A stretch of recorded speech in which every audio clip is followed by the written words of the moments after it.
రాష్ట్ర ప్రభుత్వం అత్యంత ప్రతిష్టాత్మకంగా చేపట్టినటువంటి రాజీవ్ యువ వికాస్ పథకాన్ని నిరుద్యోగ యువత సద్వినియోగం చేసుకోవాలని ప్రతి ఒక్క యువతకు ఇది ఎంతో చేయూతనిచ్చే దిశగా ఉంది.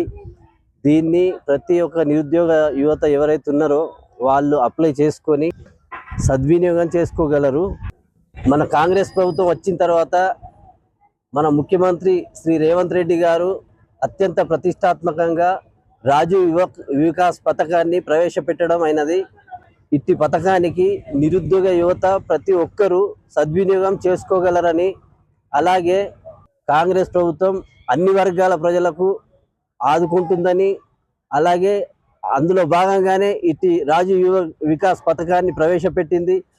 దీన్ని ప్రతి ఒక్క యువత సద్వినియోగపరచుకోగలరని తెలుపుచు వచ్చే నెల 5వ తారీఖు నాడు మనకు ఇది చివరి రోజు ఉంది.